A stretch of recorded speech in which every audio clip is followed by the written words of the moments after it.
মানে খারাপ লাগে যে এটা পূরণ করলে হয়। এখন তো সব কিছু সবাই আসতেছে বলতেছে যে তোমার এক ভাই হারাইছে, লাখো ভাই আবু সাইদ আছে, কিন্তু উনার মতো কেউ নয়। 16ই জুলাই শহীদ আবু সাইদ দিবস হিসাবে পালন করা হয়, এইটা আমার ছোট বোন হিসাবে চাওয়া। আমার ভাইয়ে যে প্রথম সাহসিকতা দেখাইছে, এইটার জন্যে আমরা গর্বিত। আমাদের অনেক আশা ছিল যে আমার ভাই একটা কিছু বড় কিছু হবে, এইটার আমরা পরিচয় দিয়ে গর্ববোধ করব, কিন্তু সেই গর্ববোধটা আমাদের এখনও হইতেছে। কিন্তু একটা ভাই হারানোর বেদনা আমাদের বুকের মাঝে রয়ে গেছে।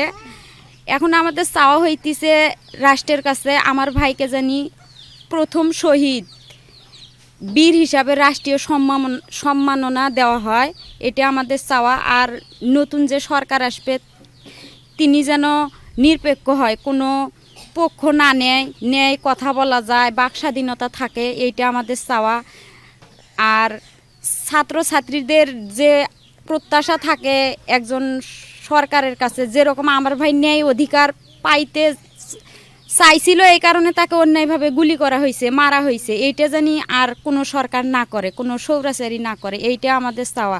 আর আমার ভাইয়ের যে পুলিশ গুলি করে হত্যা করছে তার যেন ফাঁসি হয়, আর যে ঊর্ধ্বতন কর্মকর্তার মানে অনুমতি পাইছিল তারও জানি দৃষ্টান্তমূলক শাস্তি হয়, ফাঁসি দেওয়া হয়। আর আমার ভাইয়ের নামে প্রতি বছরে জানি এই 16ই জুলাই শহীদ আবু সাইদ দিবস হিসাবে পালন করা হয়, এইটা আমার ছোট বোন হিসাবে চাওয়া রাষ্ট্রের কাছে।